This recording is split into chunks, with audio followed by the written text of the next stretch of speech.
मिलिलानी शव बाहक गाड़ी पत्नी शव को बाइक रे घर को आनिले स्वामी।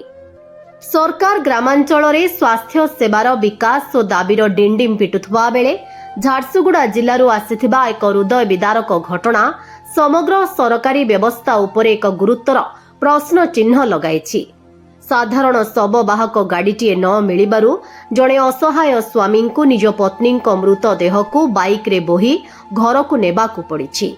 ଏହି ଦୃଶ୍ୟ କେବଳ ଜଣେ ଗରିବ ପରିବାର ଅସହାୟତାକୁ ନୁହେଁ ବରଂ ସ୍ଥାନୀୟ ସ୍ୱାସ୍ଥ୍ୟ ପ୍ରଶାସନର ଚରମ ଅବହେଳାକୁ ପଦାରେ ପକାଇଛି।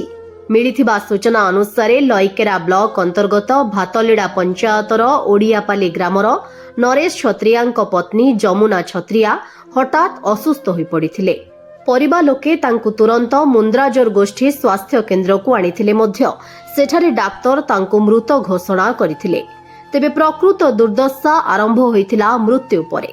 मृतदेह को ग्राम को फेराई नेबा पई हॉस्पिटल पक्षरु कौनसी शव बाहक गाड़ी किंबा एम्बुलेंस जोगाई दिया जाई नथिला।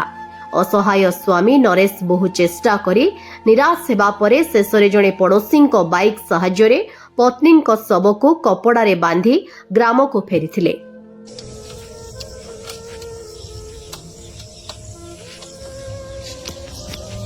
एम्बुलेंस नहीं मिला जी तुम्हें एम्बुलेंस कोइली बोले आया नहीं हमें दे नहीं पारो एम्बुलेंस बोले कहले एम्बुलेंस नहीं न बोले नहीं न बोले हमें दे नहीं पारो बोले। अच्छा हतिले तुम्हें इस सब के बाइक धरि आसु हां बाइक धरि की तोर कान लागबे मोर कोनी आया ताको ना जमुना तुम ना गायना नरेश छत्रिया। अच्छा तो गां उड़ियापल्ली उड़ियापल्ली बाइक जीवो